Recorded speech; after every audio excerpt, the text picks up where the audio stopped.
Differential release का हमारा next topic है। लास्ट टॉपिक में हमने जो कुछ रिलेज कवर की थी जिनका मेन ताल्लुक डिस्टेंस या इम्पीडेंस रिलेज से था।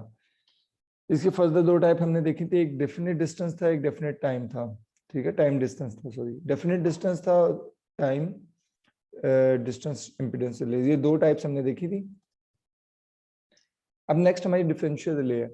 डिफरेंशियल रिले आमतौर पे हमारे यानी जो भी इस तरह की सेंसिटिविटी जो है वो उस पॉइंट ऑफ व्यू से ये बहुत अच्छी रिले है कि आपके जो माइनर फॉल्ट कंडीशंस होती हैं या बहुत हैवी कंडीशंस, ये जो हैवी लोड कंडीशंस हैं उसमें बहुत थोड़ा सा डिफरेंस होता है कि हैवी करंट, यहाँ हैवी लोड कंडीशन और माइनर फॉल्ट कंडीशन, इसमें जो करंट का है ना बहुत थोड़ा डिफरेंस होता है।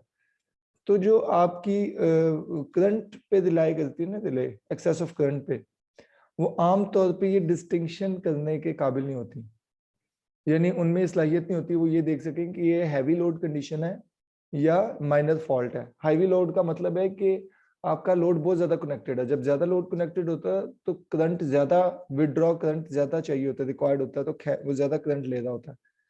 तो माइनर फॉल्ट भी यही होता है। माइनर फॉल्ट का मतलब जिसमें करंट बहुत कम यानी इन्वॉल्व हो।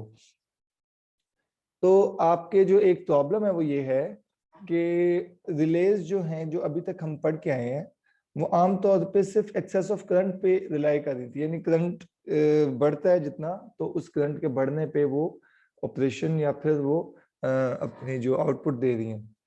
तो ये रिलेज जो है लेस सेंसिटिव होती हैं, क्योंकि लेस सेंसिटिविटी इसलिए हमने खुद से भी इसको लेस सेंसिटिव किया होता है ताकि इनमें जो हैवी लोड कंडीशन और माइनर फॉल्ट कंडीशंस के अंदर फर्क करने की चूंकि एबिलिटी नहीं होती, इसलिए हमने उनकी सेंसिटिविटी यानी हमने कम की होती। ज्यादा सेंसिटिव कर दें तो ये बार बार ट्रिपिंग करवाएं डिवाइसेस को, यानी लोड भी बढ़ जाए, लोड बढ़ने से भी ये ट्रिपिंग करवा दें।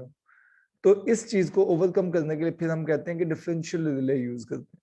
तो जो क्या कर रही होती है कि किसी भी क्वांटिटी का, किसी भी चीज का डिफरेंस लेके उस पे ऑपरेट कर रही है, उस पे डिसीजन करके उस पे ऑपरेट करवाने को हम डिफरेंशियल, डिफरेंशियल का नाम मतलब ये है कि डिफरेंस बिटवीन टू क्वांटिटीज।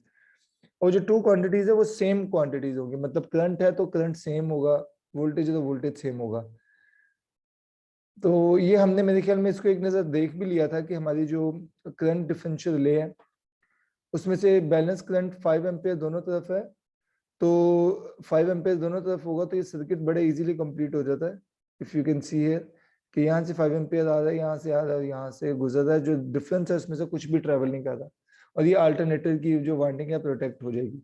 अगर फॉल्ट आता है तो ग्राउंड फॉल्ट आने की केस में अगर आपके पास यहाँ पहले फर्ज करें 1000 एम्पेयर गुजर रहा था दोनों तरफ या इस वाइंडिंग इस लाइन में से, तो 1000 एम्पेयर के अगेंस्ट 200 to 1 की सीटी लगी हुई है। हर 200 एम्पेयर को वो 1 एम्पेयर में कन्वर्ट कर रही है, तो 1000 एम्पेयर को 5 एम्पेयर में कन्वर्ट कर देगी। तो यहाँ पे आपके पास अगर 1000 एम्पेयर यानी यहाँ पे था 1000, यहाँ पे था 2000 हो गया टोटल, यानी इस वाइंडिंग के इस साइड भी 1000 था, इस साइड भी 1000 था। तो अब क्या हुआ कि यहाँ से 2000 एम्पियर आ रहा है और वो ग्राउंड फॉल्ट की वजह से ग्राउंड में जा रहा है और यहाँ पे सिर्फ आपको 500 एम्पियर मिल रहा है। तो 500 एम्पियर इस सीटी के मुताबिक कन्वर्ट होकर 2.5 रह जाएगी इस साइड पे और 2000 एम्पियर इस साइड पे 10 एम्पियर में कन्वर्ट हो जाएगा। तो जब यहाँ से 10 एम्पियर आएगा और इस साइड पे सीटी चूंकि 500 एम्पियर है तो उसके मुताबिक 2.5 एम्पियर यहाँ से गुजरने चाहिए। ये कन्वर्जन जो हो रही है 2.5 की हो रही है, तो 10 एम्पियर यहाँ से आ रहे हैं, 2.5 यहाँ से आ रहा है, तो इसका मतलब है डिफरेंस कहीं ना कहीं तो जा रहा है ना, वो 7.5 इसमें ट्रेवल करेगा। तो 10 एम्पियर इधर आ रहे हैं, 7.5 नीचे और 2.5 इधर। इसी तरह अगर हम इसको देखें तो 2.5 इधर से आ रहे हैं, 7.5 इधर से आ रहे हैं, तो आपके 10 एम्पियर इधर को जा रहे हैं। तो ये हमारा डिफरेंस जो है इसके अंदर से फ्लो करेगा तो ये यानी एनर्जाइज हो जाएगी कॉइल। और ये कॉइल फिर हम यानी हम अगर आपका किसी भी टाइप की रिले हो, किसी भी टाइप की रिले हो, over current voltage, over current क्या उसे कहते हैं, over current relay, over current induction relay, electromagnetic attraction type हो, उसकी जो एक्चुएटिंग कॉइल है उस कॉइल को हम अगर इस तरह सेट कर दें कि 2 सीटीज हम लगाएं और उस कॉइल को इनके डिफरेंस पे अगर हम यानी ऑपरेट करवा दें तो हम उसको डिफरेंशियल रिले में कन्वर्ट कर सकते हैं। ठीक है, यानी सिर्फ ये है कि उसकी कॉइल को हम यूज कर लें इस तरह कि वो इसको एक्चुएट करवा दे। सेकंड हमारे पास अगर आप इसको देखें तो वी हैव अ कॉइल जिसमें से ये फॉल्ट है, फॉल्टी कंडीशन है, इसमें 1000 एम्पेयर, ये तो इस तरह था कि 2000 एम्पेयर इस तरफ आ रहा था, 500 एम्पेयर अवे मूव कर रहा था। अब दोनों फॉल्ट को फीड कर रहे हैं, दोनों साइड से फॉल्ट को फीड हो रहा है, यानी यहाँ पे लोड नहीं है, ये पे लोड की तरफ जा रहा था, यहाँ पे फॉल्ट की तरफ फीड हो रहा है, इधर को भी इधर से भी। और ये ग्राउंड कनेक्शन का मतलब है, अगर ये ग्राउंड है ना, यानी ये ग्राउंड है अगर, तो ये भी ग्राउंड है, मतलब ये दोनों आपस में मिले हुए हैं, ये मिल गए हैं, फॉल्ट आने की वजह से ये भी ग्राउंड हो गया, तो ये सर्किट इस तरह कंप्लीट होता है ग्राउंड में। तो 15 एम्पेयर आपने इस तरह लगाया कि 1000 एम्पेयर इधर को ज्यादा, तो आप देखेंगे कि करंट की डायरेक्शन भी आपको रिवर्स यहाँ पे मिलेगी। पहले 500 एम्पेयर था तो 2.5 एम्पेयर इधर से मूव कर रहा था सिटी में ऐसे, अब 1000 एम्पेयर इधर मूव कर रहा था, 1005 एम्पेयर की जो 1000 एम्पेयर इक्विवेलेंट 5 एम्पेयर इसमें से मूव करेंगे 200 to 1 की वजह से, तो 5 एम्पेयर इधर को मूव करेंगे due to the traction of the current. ठीक है, और इसी तरह 2000 एम्पेयर भी आप ऊपर देख सकते हैं कि इधर को मूव कर देते तो वो उसकी डायरेक्शन सेम है, क्योंकि उसमें करंट की डायरेक्शन सेम है। तो 10 एम्पेयर इधर, 5 एम्पेयर इधर, 15 एम्पेयर नीचे मूव कर रहे हैं, जिसमें से 10 एम्पेयर वापस जा रहे हैं, 5 एम्पेयर इधर जा रहे हैं। ठीक है, तो ये दो टाइप्स ऑफ फॉल्ट ये आ सकते हैं, जिसमें एक में दोनों दोनों करंट जो है फॉल्ट को फीड कर रहे हैं, और एक में एक फीड कर रहे हैं एक में। इसके डिसएडवांटेजेस हमने देख लिए थे कि पायलट केबल की वजह से और इन प्रॉब्लम्स की वजह से it can cause some difference. Bias beam relay हमारी नेक्स्ट है, परसेंटेज डिफरेंशियल रिले भी इसको कहते हैं। ये आपके करंट जो इसमें से गुजर रहा है ना, इस वाइंडिंग में से, इस करंट के फ्लो को देखते हुए, यानी उसकी जो परसेंटेज है उस पे ये यानी ऑपरेट करेगा। इसमें हम क्या करते हैं कि यहाँ पे जो आपके ऑपरेटिंग कॉइल है ये डिपेंड कर रहा है रिस्ट्रेनिंग कॉइल के ऊपर। ठीक है, तो रिस्ट्रेनिंग कॉइल के ऊपर ये ऑपरेट कर रहा है, रिस्ट्रेनिंग कॉइल के ऊपर टैपिंग, यानी कहीं भी हम इसको सेट कर सकते हैं ऑपरेटिंग कॉइल को, हम टैप्स कम या ज्यादा करके यहाँ पे एक्चुएटिंग क्वांटिटी को कम या ज्यादा कर सकते हैं। ओके, तो हम यहाँ पे इसको कोई भी टैपिंग पे हम इसको सेलेक्ट कर सकते हैं। तो रिस्ट्रेनिंग कॉइल जो है that is basically doing what it is doing, कि यहाँ से आपके पास करंट आ रहा है, करंट इसमें से फ्लो कर रहा है, और ये इसको एक खास हद तक इसको आप समझ लें कि इसको पकड़ने की, इसको रिस्ट्रेन करने की, अपनी पोजीशन पे रखने की यानी इसको कोशिश करता है। तो जो नॉर्मल कंडीशंस होती हैं जिसमें कोई फॉल्ट नहीं होता, तो ये रिस्ट्रेनिंग कॉइल की जो फोर्स है ये इस ऑपरेटिंग कॉइल की फोर्स से ज्यादा होती है। और जब भी हमारे पास कोई फॉल्ट आता है तो ये ऑपरेटिंग कॉइल की जो फोर्स है ये इस रिस्ट्रेनिंग कॉइल की फोर्स से एक्सीड करती है, और ये इस तरफ को खींच लेता है सर्किट को, और ये इसको ट्रिप करवा देता है। ठीक है, तो हम यहाँ पे जो आपकी जो इसकी फोर्स है, हम इसको रिस्ट्रेनिंग कॉइल की टर्न्स के एडजस्ट करवा के हम इस यानी चेंज कर सकते हैं। तो हम एक्चुएटिंग क्वांटिटी को, करंट फ्लो को हम चेंज कर सकते हैं, that is called as biased beam relay. तो बायस बीम रिले भी इसको कहते हैं। ये अब इसमें चूंकि हमने बायस एक शामिल कर दिया, बायसनेस ही आ गई ना ये रिस्ट्रेनिंग कॉइल की एडिशनल, तो सेकंड इसको परसेंटेज डिफरेंशियल रिले भी कहते हैं। ठीक है जी, ये इसका इक्विवेलेंट सर्किट है, इसी कॉइल का इक्विवेलेंट सर्किट ये है। ठीक है, तो ठीक है सर। ये हमारे पास सिटी है, ये दरमियान में हमारे पास वाइंडिंग है जिसको हम प्रोटेक्ट कर रहे हैं। I1 करंट फ्लो कर रहा है, I1 करंट इस तरह फ्लो कर रहा है इसमें सिटी में से, तो आप डायरेक्शन देख सकते हैं, इधर को फ्लो कर रहा है तो करंट I1 की डायरेक्शन इधर है, I2 इधर को फ्लो कर रहा है तो I2 की डायरेक्शन इधर है, जो मेन नीचे वाला कॉइल है। और यहाँ पे आप देखेंगे आपको ये नहीं बड़ा इंटरेस्टिंग ये नजर आएगा कि दो वाइंडिंग्स क्यों है, एक वाइंडिंग ये है, एक वाइंडिंग ये है, दो वाइंडिंग्स है यहाँ पे। कोई बता सकते हैं क्यों दो है? सर ये ताकि इनके अंदर नेट रिफ्लेक्स का चेंज आए दोनों में। एक के अंदर ज़्यादा फील्ड हो, दूसरे के अंदर कम। हाँ, लेकिन हमने यहाँ पे दो वाइंडिंग्स क्यों शो की हैं?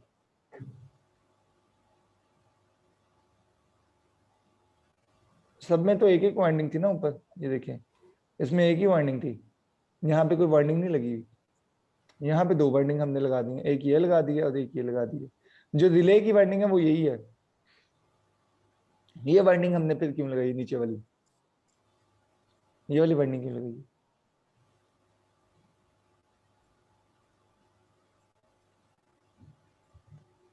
अब रात अबरार है, मौजूद है? वकास? जी सर जी।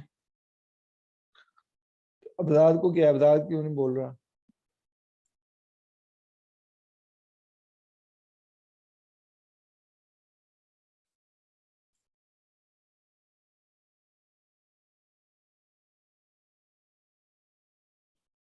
ठीक है, मैंने इसे रिमूव कर दिया, दोबारा वो ज्वाइन कर लेगा अगर वो जाग रहा हुआ तो। मूसा, यस सर। आपके ख्याल में क्या वजह है कि दूसरी वाइंडिंग क्यों है यहाँ पे? सर ये दूसरी वाइंडिंग जो है ये करंट की वजह से, नहीं, 22 करंट जो है, सॉरी 22 बीम रिले जो है, अवैस तारिक। या I2 माइनस I1। जी जी, ये तो हमारे पास रिले का है ना। Awais Tariq, yes sir. ये क्यों है यहाँ पे ऐसे? सर ऐसे नीचे लिखा हुआ है ब्लू कलर। कहाँ पे? इंटरनल फॉल्ट वाली वो लाइन पे ना। ये 2 पायलट केबल जिसका ये नीचे ब्लू कलर में। ब्लू कलर में लिखा वो सीटी कनेक्टेड है यहाँ पे। ये वाला लिखा हुआ है, ये 2 सिटीज आर कनेक्टेड। ये सर, ये नहीं नहीं, ये और चीज है, ये ये 2 सिटीज है। इस ये जो ब्लू लाइंस है ना, ये ब्लू लाइंस, ये इसको पायलट केबल कह रहा है, जिसकी हम लास्ट टाइम भी बात कर रहे थे कि इसकी कैपेसिटेंस जो है ये इफेक्ट करती है करंट को। यानी इसमें जो कैपेसिटेंस होती है ना, वो कभी कभी फॉल्ट नहीं भी आता फिर भी इसको ऑपरेट करवा देती है। तो हम ये बात कर रहे थे कि जो ब्लू लाइंस हैं ये पायलट वायर्स यूज होती हैं, जिनकी अपनी भी कैपेसिटेंस होती है। तो हम सर जी जी, ये इसके ऊपर तो नहीं लिखा when an internal fault occurs the operating force exceeded the bias force, नहीं, वजह से तो नहीं लगाई सर। ये जो आप बायस्ड बीम रिले में देख रहे हैं, सिंपल सा क्वेश्चन है कि मैंने कहा था इसी का इक्विवेलेंट सर्किट है। जब इक्विवेलेंट सर्किट आएगा तो ये अल्टरनेटर की वाइंडिंग ये आ गई, सीटीज 2 ये आ गए, ठीक है। ऑपरेटिंग कॉइल जो है रिले का वो ये आ गया, तो रिस्ट्रेनिंग कॉइल भी तो शो करना है, वो यहाँ पे इस तरह दिखा दिया उन्होंने। मेरा ओके क्वेश्चन था सर। कि ये लोअर जो कॉइल है, ये दूसरा कॉइल यहाँ पे क्यों इंक्लूडेड है? रिस्ट्रेनिंग कॉइल ये नीचे वाला है, ऑपरेटिंग कॉइल ये वाला जो इस तरह लगा हुआ है, क्योंकि ऑपरेटिंग कॉइल हमेशा इसी तरह लगेगा पैरेलल में इनके दरमियान 2 सिटीज हैं। तो ये एडिशनल कॉइल जो है ये बेसिकली रिस्ट्रेनिंग कॉइल का है निशानी है, और ये डॉट ऊपर इसलिए रखा हुआ है कि बताने के लिए कि हम इसको चेंज कर सकते हैं, फिक्स नहीं है ये। वेरिएबल। हाँ, ये वेरिएबल है, ठीक है। तो ये हमारे पास ये इक्विवेलेंट सर्किट है, ये अब ऊपर वाले सर्किट का। बाकी सारा कुछ हमने एग्जाम्प्ट कर दिया, जस्ट हमने डायग्राम जो हमें यानी समझाने के लिए जो सिंपल कॉइल्स थे, हमने जो इम्पोर्टेंट कॉइल है वर्किंग वही हमने इंक्लूड किए। तो यहाँ से हमारे पास I1 अगर फ्लो कर रहा है तो that is I1 flowing into this and I1 coming out of this. I2 इधर को फ्लो कर रहा है तो I2 going into the CT and I2 coming out of the CT। तो ये लगे भी बिल्कुल इस तरह होता है, प्राइमरी सेकेंडरी। तो इसलिए इसमें कोई हमें यानी इसको जिस तरह ये CT लगा उसी तरह ये CT लगा करंट के केस में। जब वोल्टेज की बात करेंगे तो आप देखेंगे कि इसको हमने रिवर्स करते हैं, वो भी हम देख लेते हैं। तो इसमें से जो करंट फ्लो करेगा that will be I1 going outside to this node, I2 coming towards this node, so I2 minus I1 वो इसमें से फ्लो करेगा। ओके, क्योंकि I2 है तो I2 स्प्लिट करेगा ना, I2 यहाँ पे फ्लो कर रहा है तो एक यहाँ पे चला गया, एक नीचे आ गया, तो टोटल करंट I2 हुआ। I2 must be this plus I3, ये जो I3 इसमें से फ्लो करेगा, तो I3 equal to I2 minus I1। तो ये हमारे पास करंट जो है, डिफरेंस जो है वो इसमें से फ्लो करेगा, और डिफरेंस डेफिनेटली डिपेंड कर रहा होगा इसके ऊपर। अच्छा, इसके अंदर जो डिफरेंस ट्रेवल कर रहा है, जो रिस्ट्रेनिंग कॉइल है ना, इसके अंदर अमूमन जो एवरेज है वो ट्रेवल कर रहा होता है, यानी एवरेज करंट मौजूद होता है I1 प्लस I2 ओवर 2। जो एवरेज करंट होता है अगर हम बिल्कुल दरमियान में रखेंगे तो एवरेज करंट मौजूद होता है, लेकिन अगर चेंज करेंगे तो उसी हिसाब से चेंज होती जाएगी। ओके, यहाँ पे उसने बताया गया, ये देखिए total ampere turns is directly proportional to I1 N1/2 plus I2 N/2, क्योंकि उसने बिल्कुल दरमियान में, अगर उसको हमने सिलेक्शन जो की है वो बिल्कुल अगर दरमियान में रखी है, ठीक है, यहाँ पे अगर बिल्कुल दरमियान में है, यहाँ से हमें समझ आएगी I1 तो आधी वाइंडिंग्स I1 के साथ है, आधी टर्न्स जो हैं वो I2 के साथ है, आधी टर्न्स जो है नंबर ऑफ टर्न्स वो I1 के साथ है। तो I1 into n/2 plus I2 into n/2, ठीक है, n/2 कॉमन लें तो I1 प्लस I2 n/2, तो तकरीबन एवरेज करंट बनता है, टोटल एम्पियर्स करंट जो है उसमें एवरेज बनता है। वोल्टेज बैलेंस डिफरेंशियल रिले उससे थोड़ी सी इस तरह डिफरेंस है कि करंट के अंदर हमने करंट को एग्जैक्टली बैलेंस करना होता है, तो हम उसको सेम पोलैरिटी में लगाते हैं, जबकि वोल्टेज बैलेंस रिले में हम प्राइमरी को सेकेंडरी के साथ और सेकेंडरी को प्राइमरी के साथ कनेक्ट करते हैं। ये कनेक्ट इसलिए करते हैं ताकि अगर equal amount of EMF generate हो तो equal amount of EMF generation जो है वो एक दूसरे को कैंसिल आउट कर देगी और हमारे पास यहाँ पे कोई भी करंट फ्लो नहीं करेगा, ठीक है। तो यानी हमारे पास चूंकि हमने प्राइमरी को सेकेंडरी और सेकेंडरी को प्राइमरी के साथ कनेक्ट कर दिया, यहाँ पे हमने प्राइमरी को प्राइमरी के साथ कनेक्ट किया और सेकेंडरी को सेकेंडरी के साथ कनेक्ट किया सीटी की, ठीक है। यहाँ पे हमने क्या किया, हमने उनको रिवर्स कर दिया। समझ आ गई है? जी सर। तो हम उसको ट्रांसफार्मर्स सेकेंडरीज को हमने इस तरह कनेक्ट करते हैं इन दोनों सेकेंडरीज को कि इसको इसके अंदर जो भी एंड ईएमएफ इंड्यूस हो वो एक दूसरे के बिल्कुल ऑपोजिट हो, ऑपोजिशन में हो। तो नॉर्मल कंडीशन में आपके पास इक्वल करंट फ्लो करेंगे I1 और I2 प्राइमरी वाइंडिंग्स में, ठीक है। तो सेकेंडरी वोल्टेजेस बैलेंस कर देंगे एक दूसरे को। अगर प्राइमरी में सेम करंट फ्लो कर रहा है तो सेकेंडरी वोल्टेजेस आपस में एक दूसरे को बैलेंस करेंगे ना, तो इसमें कोई भी करंट फ्लो नहीं करेगा। और यहाँ पे आप देखेंगे रिले ऑपरेटिंग कॉइल वोल्टेज के केस में सीरीज में लगा हुआ है, क्योंकि कोई करंट फ्लो ही नहीं करेगा। जब वोल्टेज एक दूसरे को बैलेंस करनी है, करंट ही फ्लो नहीं करेगा, तो आपके पास यानी हम उसको unlike our current balance scheme हम उसको पैरेलल में नहीं लगाते, क्योंकि पैरेलल में तब लगाएं अगर करंट नॉर्मल कंडीशन में भी यहाँ में फ्लो कर रहा हो, इधर और इधर फ्लो कर रहा हो। नॉर्मल कंडीशन में अगर करंट फ्लो ही नहीं कर रहा तो फिर तो हमें सीरीज में लगाना पड़ेगा ना, क्योंकि अगर हम पैरेलल में लगा देंगे तो यहाँ से करंट फ्लो कर जाएगा तो फिर रिजल्टेंट करंट इसमें से फ्लो ही नहीं करेगा। तो इसलिए हम उसको सीरीज में लगाते हैं ताकि अगर कोई भी करंट फ्लो करे अगर वोल्टेज डिफरेंस की वजह से, तो वो रिले ऑपरेटिंग कॉइल से फ्लो करे और फिर उसके नतीजे में हमारे पास जो है एक्चुएटिंग कॉइल वो सिग्नल जनरेट करके सर्किट को ट्रिप करवा दे। तो healthy condition I1 is equal to I2 flow in both primary windings, दोनों प्राइमरी वाइंडिंग्स में I1 I2 फ्लो करेगा और सेकेंडरी वाइंडिंग्स जो है बैलेंस करेंगे एक दूसरे को, कोई करंट फ्लो नहीं करेगा। जब फॉल्ट कोई भी प्रोटेक्शन जोन ये वाला इस इन दोनों के अंदर, ये आपको पता होना चाहिए कि दोनों सेकेंडरीज के अंदर जो भी है प्रोटेक्शन जोन है, जो आउटसाइड है वो प्रोटेक्शन जोन नहीं है। तो फॉल्ट जो आएगा वो इसके अंदर आएगा तो ये उस पर रिएक्ट कर सकते हैं। Currents in two primaries will differ and this secondary voltages एक दूसरे के साथ बैलेंस नहीं होंगी, तो ये डिफरेंस क्या आएगा, ये ऑपरेटिंग कॉइल में से मूव करेगा। डिसएडवांटेजेस क्या है, इसका सबसे बड़ा डिसएडवांटेज ये है कि मल्टी गैप ट्रांसफार्मर हमें रिक्वायर्ड होता है, ठीक है। या जैसे हमें सिटीज में बिल्कुल एग्जैक्ट मैचिंग ट्रांसफार्मर्स रिक्वायर्ड थे, एग्जैक्ट एक जैसे, वैसे यहाँ पे हमें मल्टी गैप ट्रांसफार्मर रिक्वायर्ड होता है ताकि हम एग्जैक्ट बैलेंस इसका ले सकें। और सेकंड वही प्रॉब्लम है जो हमारे पास केबल्स की प्रॉब्लम है, ठीक है, कैपेसिटेंस ऑफ पायलट वायर्स।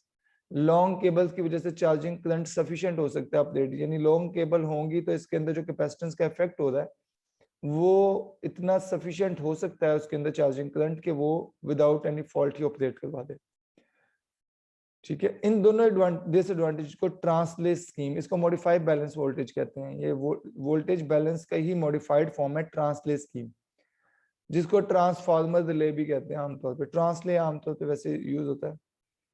तो इसके अंदर हमारे पास दो induction type, electromagnetic induction type दो रिलेज हैं, ये आप देख सकते हैं, दो रिलेज हमारे पास मौजूद हैं। तो इसमें हमारे पास ट्रांसले स्कीम में हमारे पास ये इसकी ना एप्लीकेशंस बहुत वाइड हैं। ट्रांसले एक आप लोगों की अटेंडेंस में लगा लूं या कर लिया जाए, तकरीबन 13, ये इतने ही स्टूडेंट्स हैं उस वक्त से, क्या किया जाए, है ना, इससे बड़े नहीं है मेरे ख्याल में। जी सर।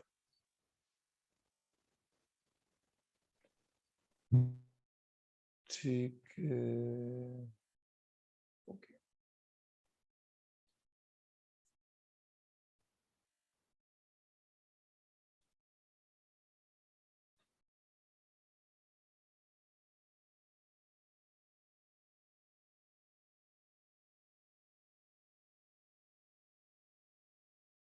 तो फिर इसको हम बाद में देख लें यहाँ पर,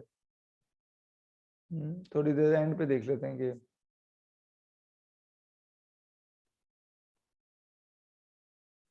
अच्छा, हमारे पास ना जो डिसएडवांटेज होता है वोल्टेज बैलेंस डिफरेंशियल रिले में, मल्टी टैप ट्रांसफार्मर रिक्वायर्ड होता है। मल्टी टैप ट्रांसफार्मर के अंदर हमारे पास, ताकि हमने एग्जैक्ट एक्यूरेट बैलेंस चाहिए होता है ट्रांसफार्मर पेयर्स में, तो और ये सिस्टम हमारा जो शॉर्टर लेंथ के लिए फायदेमंद है, नहीं तो कैपेसिटेंस हमारी डिस्टर्ब करती है परफॉर्मेंस को। तो इन चीज़ों को फिर हम ओवरकम करते हैं ट्रांसलेट स्कीम से। तो ये बेसिकली डिफरेंशियल प्रोटेक्शन है ना, जो फीडर्स में, जो फीडर्स के अंदर डिफरेंशियल प्रोटेक्शन है, उसके लिए ये ट्रांसलेट स्कीम अप्लाई की जाती है। यानी एप्लीकेशन इसकी बहुत बड़ी एप्लीकेशन है, जो हमारे फीडर्स जितने भी हैं उनकी प्रोटेक्शन के लिए, डिफरेंशियल प्रोटेक्शन के लिए। तो दो यानी करंट ट्रांसफार्मर्स के हमारे पास सेट होते हैं जो कनेक्ट होते हैं किसी भी फीडर के किसी एंड पे, यानी आइदर एंड का मतलब कि एक इस एंड पे एक उस एंड पे। सेकेंडरी जो है हर करंट ट्रांसफार्मर की, वो double winding induction type relay के साथ फिट होती है। You can see here the secondary जो अपनी करंट ट्रांसफार्मर की प्राइमरी सर्किट को double winding induction type relay की उसको फीड करती है, और सेकेंडरी सर्किट हर रिले का कनेक्ट होता है इन सीरीज, ताकि वो क्लोज लूप बना सके पायलट वायर्स की मदद से। और ये कनेक्शन इस तरह का होता है कि इंड्यूस वोल्टेज सेकेंडरी में किसी भी एक कॉइल की, यानी एक कॉइल की, वो अपोज करेगी दूसरे कॉइल के इंड्यूस वोल्टेज के साथ। यानी अगर दूसरे कॉइल में वोल्टेज इंड्यूस हो रही है और सेम है दोनों, तो एक दूसरे को कैंसिल आउट कर देंगे।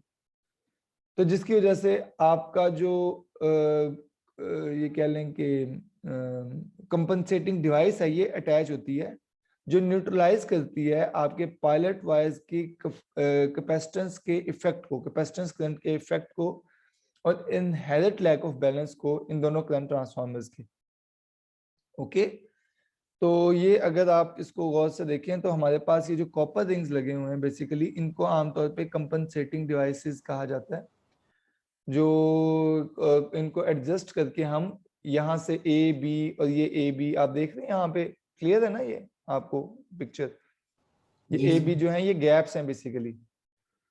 तो इन गैप्स की मदद से हम कम ज्यादा करके इन कैपेसिटेंस को पायलट वायर की हम कंट्रोल कर सकते हैं। तो जो कंपनसेटिंग डिवाइस है हमारी, वो न्यूट्रलाइज करती है पायलट वायर्स के कैपेसिटेंस करंट्स को, और जो इनहेरेंट हमारा लैक ऑफ बैलेंस होता है बिटवीन टू करंट ट्रांसफार्मर्स, उसके इफेक्ट को भी नल आउट करती है। नॉर्मल कंडीशंस में और थ्रू फॉल्ट कंडीशन में करंट दोनों यानी फीडर पे सेम होगा, ठीक है, नॉर्मल कंडीशन में भी फॉल्ट कंडीशन में भी। तो हमारे पास जो सिटीज के सेकेंडरीज वो भी इक्वल होंगे, और इक्वल करंट में हमारे पास जो सिटीज सेकेंडरी के हैं और जो प्राइमरी ऑफ ईच रिले है इंड्यूस्ड इन ईएमएफ, तो वो भी इक्वल होंगे करंट्स। तो EMF is same but coils are so connected कि आपकी ईएमएफ ऑपोजिट डायरेक्शन में। तो जब तक आपकी नॉर्मल कंडीशन देंगे या कोई ऐसा फॉल्ट नहीं आ जाता जो उसको ऑपरेट करवाने की या इनबैलेंस करने की पोजीशन में हो, तो आपके पास तब तक ईएमएफ एक दूसरे के ऑपोजिट डायरेक्शन में रहने की वजह से एक दूसरे को कैंसिल आउट करते जाएंगे, तो कोई करंट आपका पायलट लूप में से फ्लो नहीं करेगा, तो ऑपरेटिंग टॉर्क प्रोड्यूस नहीं होगा। लेकिन जैसे कोई फॉल्ट आएगा फीडर में, इस जोन के अंदर जो करंट ट्रांसफार्मर्स की मदद से हम प्रोटेक्ट कर रहे हैं, तो करंट जो फीडर को लीव कर रहा होगा वो डिफरेंट होगा from the current entering into the feeder, तो इक्वालिटी नहीं होगी, और ये दो अनइक्वल सेकेंडरीज जो हैं ये अनबैलेंस वोल्टेज क्रिएट करेंगे, जो करंट आपके सर्कुलेटिंग पायलट लूप में से यानी फ्लो करना स्टार्ट कर देगा। जो डायरेक्शन है सेकेंडरी करंट की ऑपोजिट रिलेज के बिल्कुल ऑपोजिट है, यानी जो सेकेंडरी करंट की डायरेक्शन है वो आपके रिलेज के अंदर ऑपोजिट होगी। तो होगा क्या कि टॉर्क एक रिले में ट्राई करेगी क्लोज करने के trip contacts, and the same time जो टॉर्क दूसरी रिले में प्रोड्यूस हो रही होगी, ठीक है, वो ट्राई करेगी आपके ट्रिप कॉन्टैक्ट्स को अनऑपरेटेड पोजीशन में रखने की, यानी चूंकि ऑपोजिट है, तो torque in one relay it will try to close the trip circuit, trip contacts, but torque in the other relay it will try to basically normalize the unoperated position, यानी एक उसको हेल्ड करने की कोशिश में होगा, दूसरा उसको ओपन करने की पोजीशन में। तो फिर position and nature of fault पे डिपेंड करता है कि प्रोटेक्टेड जोन के अंदर वो किस तरह का फॉल्ट है और उसकी कहाँ पे वो फॉल्ट अकर किया, उसकी इंटेंसिटी कितनी है, टाइप ऑफ फॉल्ट क्या है, कि फिर ये रिले यानी कौन सी रिले कितनी जल्दी ऑपरेट करवाती है, कितनी जल्दी कामयाब होती है इस मिशन में। तो हमारे पास जो फॉल्टी सेक्शन है उसको अलग करने के लिए कम से कम एक जो एलिमेंट है ना रिले का वो लाजमी ऑपरेट करना चाहिए दोनों में से। तो हमारे पास इस चीज को आप नोट कर सकते हैं, कॉपर रिंग्स जो फिटेड है सेंट्रल लिम्ब में, ये लिम्ब्स यूज होते हैं पायलट कैपेसिटी करंट को न्यूट्रलाइज करने के लिए। जो पायलट्स वायर्स के अंदर आपके करंट फ्लो कर रहे हैं इनको न्यूट्रलाइज करने के लिए हमारे रिंग्स यूज हो रहे हैं, कॉपर रिंग्स। क्योंकि आपके जो कैपेसिटी करंट्स हैं, कैपेसिटर करंट्स, वो वोल्टेज को लीड करते हैं बाय 90 डिग्री, और जब फ्लो करते हैं इंडक्टिव ऑपरेटिंग वाइंडिंग में ये फ्लक्स प्रोड्यूस करते हैं जो लीड करते हैं पायलट वोल्टेज को 90 डिग्री। तो पायलट वोल्टेज आपकी इंड्यूस होती है सेकेंडरी में रिले के, तो ये तकरीबन फ्लक्स से एक अच्छे खासे एंगल से लैग करती है इस एयर गैप के अंदर, जो आप ये ए और बी एयर गैप्स आप देख रहे हैं। तो इन कॉपर रिंग्स को हम इस तरह एडजस्ट करते हैं कि ये एंगल जो लैगिंग एंगल है जो पायलट वायर के अंदर इंड्यूस हो रही है सेकेंडरी कॉइल के अंदर, ये सब्सटेंशियल एंगल की बजाय 90 डिग्री एंगल हो। इस केस में आपके पास फ्लक्स जो है डिस्क के ऊपर वो इन फेज में रहेंगी, और आपकी जो टॉर्क है एक्स्ट्रा वो पायलट वायर कम से कम उसको यानी खराब करने की या उसको डिस्टर्ब करने के फिर यानी उसका फायदा नहीं होगा उसको। और सेकंड यहाँ पे आप देख सकते हैं कि हमारे पास एग्जैक्ट जो मल्टी टैप ट्रांसफार्मर भी रिक्वायर्ड नहीं है। ओके, तो यहाँ पे हमारे पास जो here you can see A B जो है एयर गैप, इस कॉपर रिंग के एडजस्टमेंट के थ्रू हम इस लैग को जो इसके अंदर प्रोड्यूस हो रही है वोल्टेज, उस लैग को हम एग्जैक्टली 90 करते हैं या मैक्सिमाइज करते हैं यू कैन से, ताकि इसका जो इफेक्ट है पायलट वायर्स का उसको हम खत्म कर सकें। सीटीज आप देख सकते हैं दोनों कनेक्टेड हैं, प्राइमरी आपकी अपर मैग्नेट के साथ, और जो लोअर 12A 13 और 13A ये आपस में एक दूसरे के साथ कनेक्टेड है, लेकिन डायरेक्टली कनेक्टेड नहीं है। ये इसके साथ कनेक्टेड है और ये इसके साथ कनेक्टेड है। ये इस तरह कनेक्टेड है कि ये एक दूसरे की वोल्टेजेस को जो इसमें प्रोड्यूस हो रही है ये नल आउट करता है। ओके जी, कोई क्वेश्चन हो इसमें? No sir.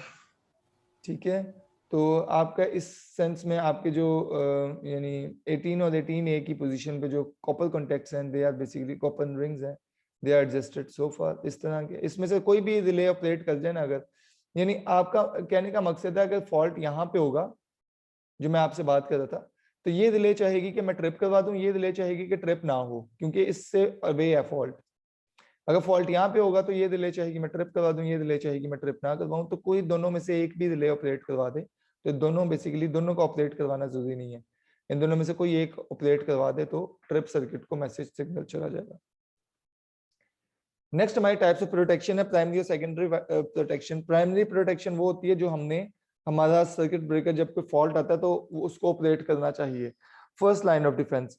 सेकेंडरी प्रोटेक्शन वो होती है कि अगर प्राइमरी प्रोटेक्शन ऑपरेट ना करे तो फिर सेकेंडरी प्रोटेक्शन को हमने ऑपरेट करवाने के लिए रखा होता है, लेकिन हम हर एक के अगेंस्ट सेकेंडरी प्रोटेक्शन ही दे सकते। For example we have 4 buses, इन 4 बसेस में हम प्राइमरी प्रोटेक्शन भी दें और सेकेंडरी प्रोटेक्शन भी दें, ऐसा नहीं हो सकता। तो हम इन 4 बसेस को प्राइमरी प्रोटेक्शन के थ्रू यानी उनको प्रोटेक्ट कर रहे हैं, और फिर कॉमनली इन सब को एक सेकेंडरी प्रोटेक्शन दी हुई है। इसका मतलब है कि हमारी प्राइमरी प्रोटेक्शन मस्ट ऑपरेट करनी चाहिए अगर हम बड़े हिस्से को बचाना चाहते हैं ट्रिपिंग से। अगर हम एक बड़े हिस्से को ट्रिपिंग से बचाना चाहते हैं तो हमारी प्राइमरी प्रोटेक्शन ऑपरेट करनी चाहिए, क्योंकि जब भी सेकेंडरी प्रोटेक्शन ऑपरेट करेगी तो बड़ा हिस्सा ट्रिप होगा सिस्टम का। ओके, तो प्राइमरी प्रोटेक्शन आप देख सकते हैं हर लाइन के अगेंस्ट है, जबकि सेकेंडरी प्रोटेक्शन इन 4 या 5 या 6 या 7 या 8 जितनी भी फीडर्स हैं उन सबको ये प्राइमरी सेकेंडरी प्रोटेक्शन जो है इन सबको ट्रिप करवा देगी, क्योंकि जब इस सर्किट ब्रेकर को ट्रिप करवाएगी तो सबका कनेक्शन लॉस हो जाएगा। अगर यहाँ पे मजीद भी कोई लाइंस कनेक्टेड है, ठीक है, तो सब की सब ट्रिप हो जाएंगी अगर ये प्रोटेक्शन ऑपरेट करवाती है। यहाँ पे आप देख सकते हैं कि 0.6 टाइम सेटिंग यहाँ पे हमने की हुई है प्राइमरी प्रोटेक्शन में, जबकि हम सेकेंडरी प्रोटेक्शन में 0.6 से ज्यादा हमने तकरीबन 0.4 का लैग दिया है, तो 1 सेकंड रखी हुई है। तो इस केस में आप क्लियर हो सकता है कि सेकेंडरी प्रोटेक्शन जो है वो प्राइमरी प्रोटेक्शन को अच्छा खासा एक टाइम मार्जिन भी दे रही है ताकि वो ऑपरेट कर ले, और कोई यानी अगर कोई प्रॉब्लम भी है, सुस्त भी है किसी वजह से, तो अच्छा खासा उसने टाइम मार्जिन 0.4 सेकंड्स का टाइम मार्जिन दिया है कि वो ऑपरेट कर ले। लेकिन अगर इन केस ऑपरेट नहीं करती तो फिर मजबूरी में सेकेंडरी प्रोटेक्शन हमारी एक्चुएट होगी और वो एक बड़े हिस्से को ट्रिप करवा देगी। तो protect components, each line has protection, fault अकर होगा तो अगर हमारे पास सिंपल प्राइमरी प्रोटेक्शन के थ्रू है तो सिर्फ उसी लाइन की रिले ऑपरेट करेगी और वही लाइन डिस्कनेक्ट होगी, बाकी सब लाइंस एनर्जाइज रहेंगी, तो वो क्लियर कर दी जाएगी रिले और सर्किट ब्रेकर से। तो दिस फॉर्म द प्राइमरी और मेन प्रोटेक्शन, जो फर्स्ट लाइन ऑफ डिफेंस है। The service record is very high, very 90% of above all corrections are correct. तो तकरीबन वो कह रहा है कि इसकी मेंटेनेंस और ये हम इस तरह करते हैं क्योंकि हम ट्राई भी ये करते हैं कि प्राइमरी प्रोटेक्शन हमारी मस्ट ऑपरेट करे ताकि हमारे पास एक बड़ा हिस्सा खराब ना हो। तो 90% वो कहता है फिर भी प्राइमरी प्रोटेक्शन बहुत अच्छे तरीके से क्लियर करती है फॉल्ट्स। लेकिन इन केस फॉल्ट क्लियर नहीं होता किसी भी वजह से, कोई रिले का कोई प्रॉब्लम है, वायरिंग सिस्टम का है, कोई सही इतना ट्रिपिंग नहीं हुई, कोई सेटिंग सही नहीं हुई, या फिर ब्रेकर ऑपरेट नहीं कर पाया, तो ये डिस्कनेक्ट नहीं हो सकी अगर, तो फॉल्ट इसके अंदर मौजूद रहा, तो वो फॉल्ट बेसिकली फिर फीड करेगा या फोर्स करेगा सेकेंडरी प्रोटेक्शन को कि क्योंकि फॉल्ट जब आएगा तो ये भी उसी तरह काउंट कर रहा है जिस तरह ये काउंट कर रहा है। मतलब कि 0.6 सेकंड्स का जो टाइम काउंट कर रहा है यहाँ भी 0.6 सेकंड्स हो चुके होंगे। अगर विद इन 0.6 सेकंड्स ऑपरेट नहीं करता तो यहाँ भी 0.6 सेकंड्स हो चुके होंगे।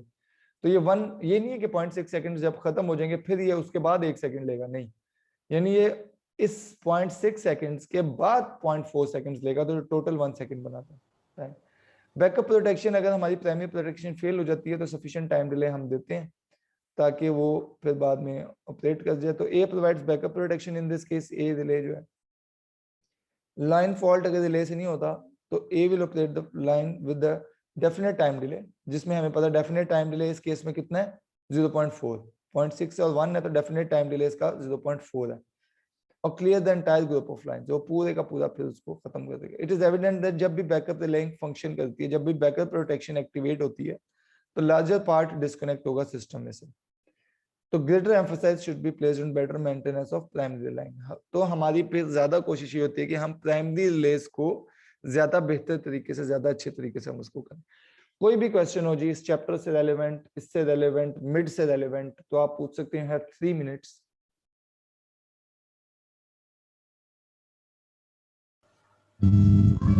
No, sir.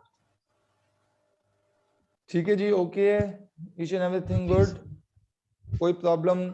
मेरे ख्याल में तो इजी भी रहा है और इंटरेस्टिंग भी रहा है, अगर तो आपने इसको गौर से ध्यान से पढ़ा तो, समझा तो, क्योंकि ये इंटरेस्टिंग चीज है जो आगे आपको जो स्पेशली इन केस अगर आप किसी इंडस्ट्री में जाते हैं तो ये आपको बहुत सबसे ज्यादा जो आपको सब्जेक्ट फायदा देगा वो ये वाला सब्जेक्ट है, क्योंकि प्रोटेक्शन पे बहुत ज्यादा जोर देते हैं। अभी जो आपके सीनियर्स हैं एहतशाम और जो अब्दुल वाजिद, वो एक जो फैक्ट्री में गए थे तो उन्होंने यही बात की कि हमें जो हमने 6 माह की ट्रेनिंग की है उसके अंदर हमें सिर्फ प्रोटेक्शन का ही सारा कुछ पूछा गया और इसी की हमें बताया गया। तकरीबन वो कहते हैं कि हमें सबसे ज्यादा जो कहते हैं बाकी सब कुछ हो जाएगा, लेकिन मेन जो एम्फसाइज और ट्रेनिंग है वो आपकी प्रोटेक्शन पे होती है, क्योंकि इंसानी जिंदगी इंटरव्यू में भी यही पूछते हैं क्वेश्चन, इंटरव्यू में भी आपकी प्रोटेक्शन से रेलेवेंट पूछे, क्योंकि आपकी इंसानी जिंदगी की अहमियत बहुत ज्यादा है ना। तो आपने काम करना होता है वर्किंग वोल्टेजेस पे, वो देखना चाहते हैं कि कितने सीरियस हैं, ये प्रोटेक्शन के बारे में इन्हें कितने अच्छी तरह पता है, तो हैंडल कर लेंगे इतनी हाई वोल्टेजेस को। तो ये चीजें हमें बहुत अच्छी तरह पता होनी चाहिए, क्लियर होनी चाहिए। यहाँ तक आपकी बेसिक्स थी, आगे हम फिर इंशाल्लाह जनरेटर्स, आपके अल्टरनेटर्स और फिर इसके अलावा जो बस बार हैं, लाइंस हैं, इनकी प्रोटेक्शन को हम इंशाल्लाह आगे पढ़ेंगे, देखेंगे। इन्हीं की मदद से, इन्हीं रिलेज की मदद से हम किस तरह उनको प्रोटेक्ट करते हैं, ये हम फिर आगे नेक्स्ट चैप्टर्स में हम ये चीजें देखेंगे। ठीक है जी सर वो 12 to 18 अप्रैल के लेक्चर्स, वो बस कहना था कि अपलोड 12 to 18 जो लास्ट वीक के हैं। जी सर। हाँ, वो मैंने आपके जो है ना, क्या नाम है, ग्रुप एडवाइजर, उनको बता भी दिया था मैंने। कुछ स्टूडेंट्स ने मुझसे पूछा भी था, मैंने उन्हें बताया था कि मेरे पास ना, मैंने असल में विंडोज कर ली थी इंस्टॉल दोबारा, तो विंडो दोबारा इंस्टॉल करने की वजह से मैंने ना वो सारा कुछ यानी अपनी तरफ से बैकअप किया था, लेकिन वो बैकअप हुआ नहीं। तो बैकअप ना होने की वजह से वो सारे लेक्चर्स जो हैं पिछले भी हमारे मेरे टोटल ओवरऑल जितने भी लेक्चर्स मौजूद थे वो सारे के सारे वो डिलीट हो गए। तो वो उस वीक के सिर्फ अपलोड नहीं हो सके, तो इस वीक के इसलिए मैंने फिर पहले अपलोड कर दिया। अभी आप देख सकते हो कि अपलोड हो चुके हुए हैं। जी सर। Okay sir. सर मेरी अटेंडेंस भी लगा दीजिएगा। हाँ मैं मोहम्मद वकार। ओके, मैंने स्क्रीनशॉट ले लिया वैसे। ठीक है जी, चलें, टेक केयर, अल्लाह हाफिज। अल्लाह हाफ़िज़।